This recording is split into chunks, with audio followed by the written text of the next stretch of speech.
ಮಾಡಬೇಕು, ಎಲ್ಲರೂ ಒಂದೇ ಹೆಸರಲ್ಲಿ ನಮೂದಿಸಬೇಕು ಅಂತ ಕರೆ ಕೊಟ್ಟರು. ನಮ್ಗಿರೋದೇ 3 ಮಠ ಇವತ್ತು. ಆ 3 ಮಠದವರು ಇದುವರೆಗೂ ಅದು ಬಾಯಿ ಬಿಡ್ತಿಲ್ಲ.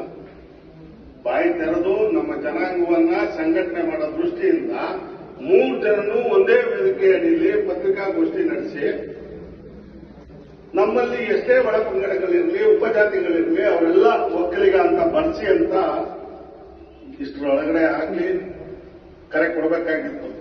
ನಮ್ಮ ರಾಜಕೀಯ ನೇತಾರರು ಅನ್ನಿಸ್ಕೊಂಡಂತವರು ಕೂಡ ಇಷ್ಟರೊಳಗಡೆ ಅವರು ಕೂಡ ಕರೆ ಕೊಡಬೇಕು. ಅವ್ರುಗಳು ಕರೆ ಕೊಟ್ಟಾಗ್ಲೇನೆ ನಮ್ಮ ಉಪಜಾತಿಗಳು ಒಂದುಗೂಡಕ್ಕೆ ಕಾರಣ ಆಯ್ತದೆ. ಮನೆಯ ಸಂಪ್ರದಾಯಗಳು, ಮದುವೆ ಕಾರ್ಯಗಳು, ಇನ್ನೊಂದು ಅವರ ಉಪಜಾತಿಗಳಿಗೆ ತಕ್ಕಂತೆ ಏನಾದ್ರೂ ಮಾಡ್ಕೊಳ್ಳಿ.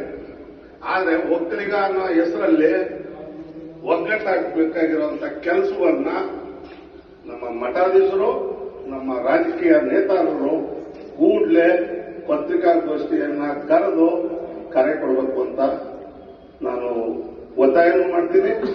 ಅವರ ಕರ್ತವ್ಯನೂ ಕೂಡ ಆ ಕರ್ತವ್ಯನ ಅವ್ರು ನೆನಪು ಮಾಡ್ಕೊಳ್ಳಿಲ್ಲ ಅನ್ನುವಂತ ದೃಷ್ಟಿಯಿಂದ ಇವತ್ತು ನಾವೆಲ್ಲ ರೂಲ್ನಿಂದ ಅವ್ರಿಗೆ ಒತ್ತಾಯವನ್ನ ಮಾಡೋಣ.